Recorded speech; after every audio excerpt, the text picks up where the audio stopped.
Can Barcelona dominate the whole season in the Super League?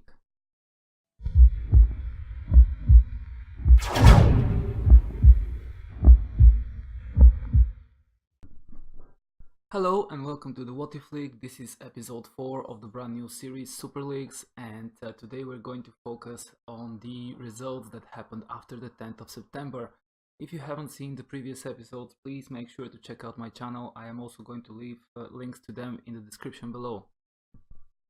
Before I get started, just a disclaimer. I think it might be difficult to follow if you don't know the rules and the concept of this experiment, so I strongly advise you to check at least episode 1 of the Super Leagues to understand how the Super League structure has been created and what is the purpose, what are the rules, and what are the expectations.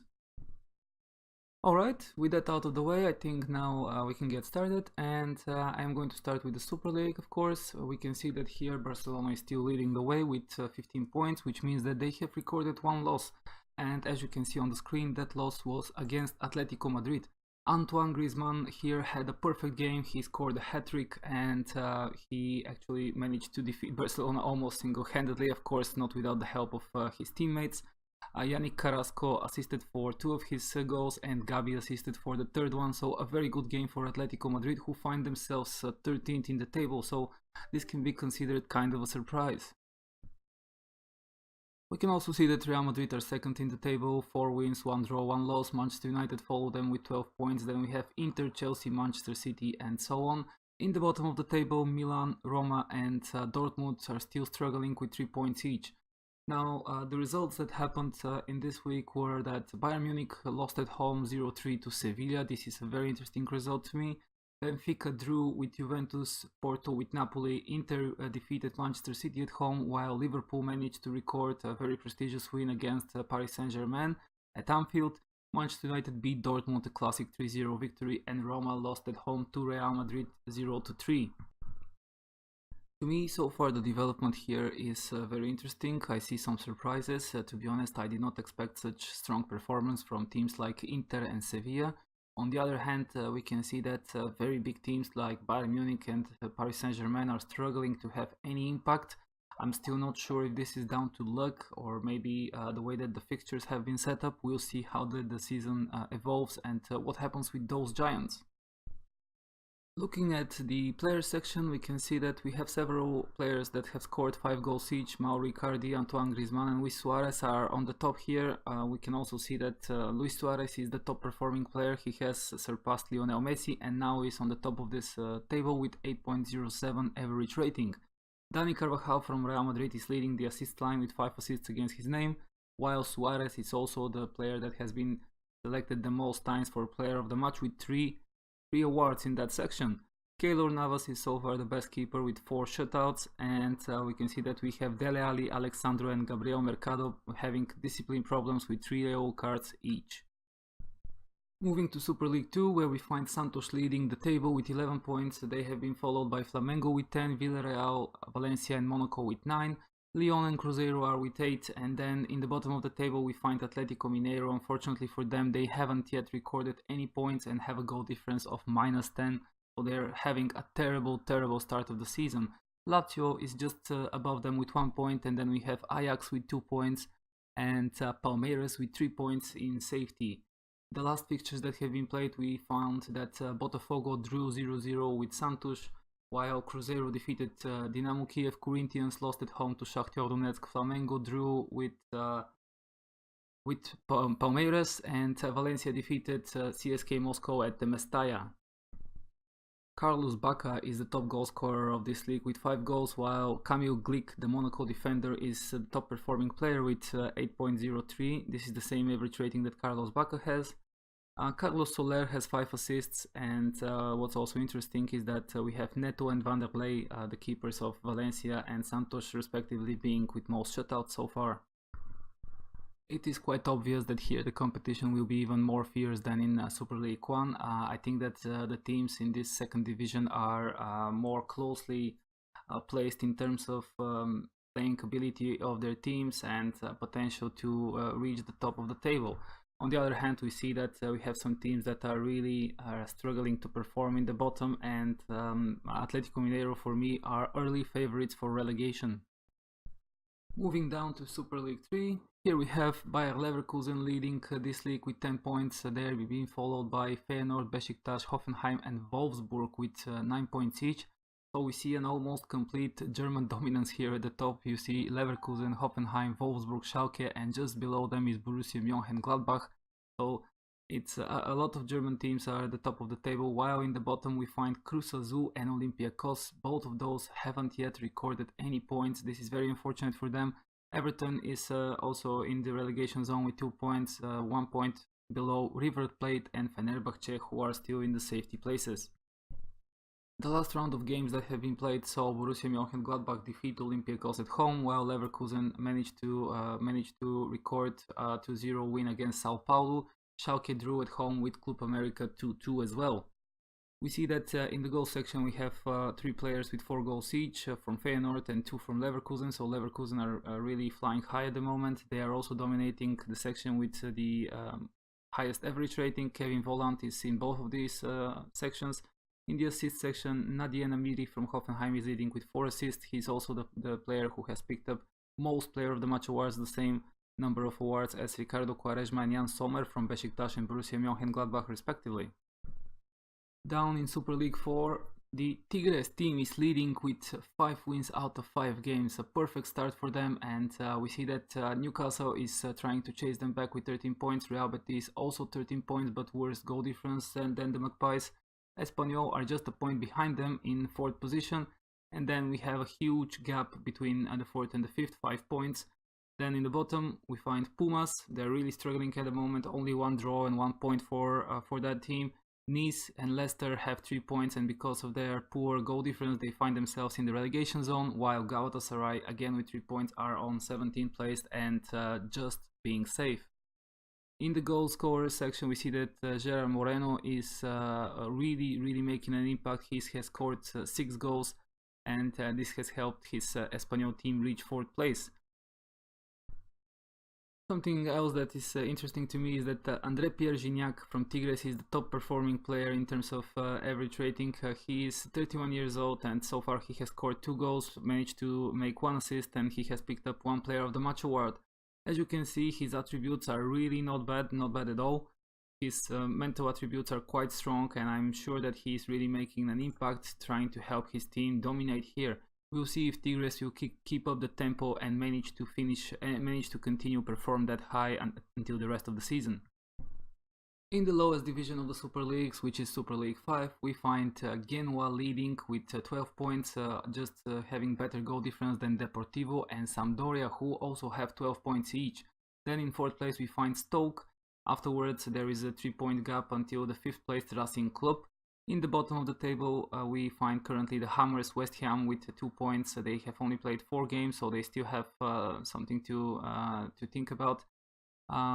Mainz and Internacional together with Celtic and Pachuca all have 3 points, but keep in mind that Super League 5 does not have relegation, so they're really not they don't have to be concerned about going down. The only problem is that with such kind of performances they would not really be fighting for promotion as well. In order to save some time and not make these videos very long, I'm not going to read the results of the bottom leagues, so while I am just making some comments on the table and the players, you can quickly go through the results. I'll try to keep them on the screen. So if you want to see some results which I have missed, or you want me to focus on a specific game, please let me know. I can load a previous save. I'm trying to be very granular when I save the game here, so that we can go back and focus on specific aspects of the game which some of you find interesting.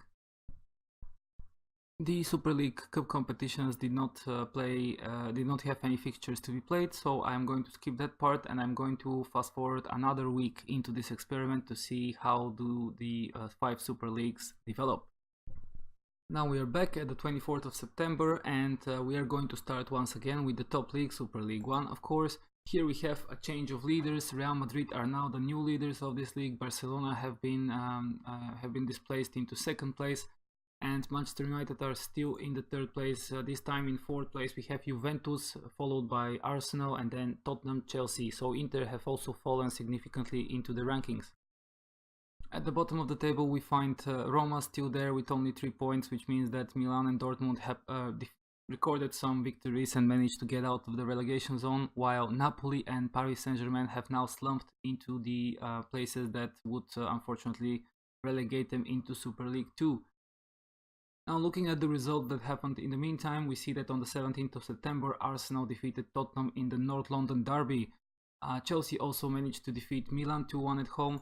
Then in the 20th of September, Bayern Munich defeated Roma 3-1, so this is very positive for Bayern Munich, who were struggling in the beginning. Dortmund beat Chelsea 2-0. This is 3 points for Dortmund. I think this is their first win in this season. Juventus managed to defeat Inter 3-2, so a very good win for the old lady. And Milan beat Liverpool 3-0. This is a very, very interesting result considering the historical, I would say, competition between the two teams, especially in Champions League finals. Napoli lost at home to Atletico Madrid, while Real Madrid defeated Manchester United 2-1 at the Santiago Bernabeu. Sevilla lost at home to Manchester City 1-3, and Tottenham defeated Benfica. Next, on the 23rd of September, so only 3 days later, they played another set of fixtures where Arsenal defeated Manchester City 2-0. Bayern Munich lost at home 1-2 to Dortmund. The German derby was probably an interesting game to watch. Let's have a quick look who scored the goals in this game. James Rodriguez scored for Bayern Munich, but Pierre-Emerick Aubameyang brought victory to the Borussia team. You see that he opened the game. Borussia started stronger with 1 goal. Then James equalized before Pierre-Emerick Aubameyang actually restored the lead for Borussia. Benfica defeated PSG at home. So Paris Saint-Germain are really struggling at the start of the season. This is very surprising to me. They have such a strong squad, so I don't really understand why are they suffering so much in the league. Chelsea lost to Tottenham 0-2 at home. Porto also recorded a home defeat against Juventus. Inter drew with Barcelona, while Liverpool managed to only come to a draw with Atletico Madrid at Anfield. Manchester United defeat Napoli at Old Trafford. Real Madrid beat Sevilla at home, and Roma lost to Milan. Luis Suarez is still the top performing player in this league. He is followed by Lionel Messi and Cristiano Ronaldo. Ronaldo is the top goal scorer at the moment with 6 goals, so he has usurped Icardi and Suarez in this category. Carvajal still has 6 assists to his name, and nothing else I think has changed here. The only thing is that Gabriel Mercado from Sevilla has picked up another yellow card, so Sevilla is really struggling at the moment with the discipline of their players, I think, and they have also slumped down the rankings. You can find them now at 15th position, so they're not really managing to bounce from their positive results in the beginning. In Super League 2, we still have Santos being at the top with 14 points. They're being followed by Villarreal. Then we have Lyon, Athletic Bilbao, and Cruzeiro. At the bottom, we find Ajax, Lazio, and Atletico Mineiro. As you can see, Atletico Mineiro have finally managed to record some points, and they have accumulated 4 points. So they recorded one victory and 1 draw. In the results section, we can see that their first victory was against Ajax while visiting the Dutch Giants. This is very unfortunate for Ajax, but I'm imagining it's a very happy occasion for Atletico Mineiro fans.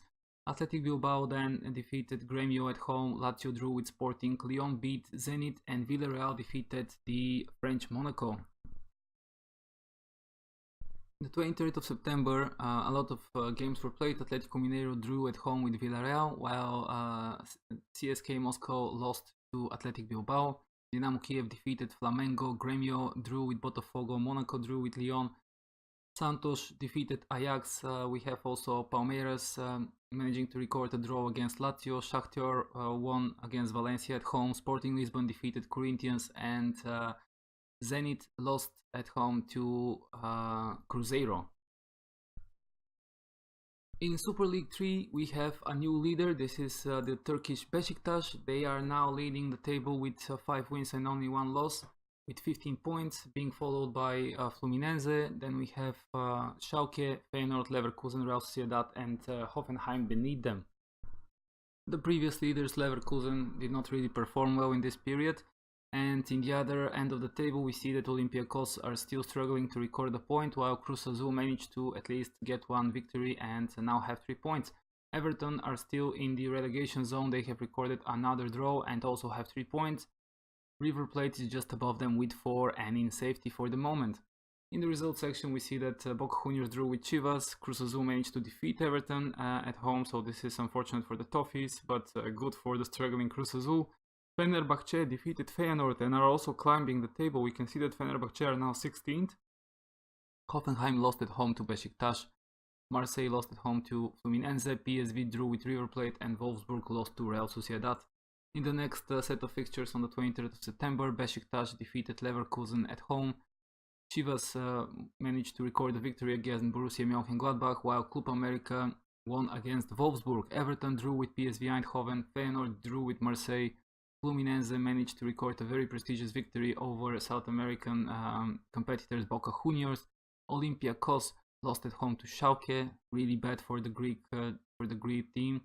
Real Sociedad drew with Hoffenheim, and Sao Paulo managed to defeat Cruz Azul 2-0 at home.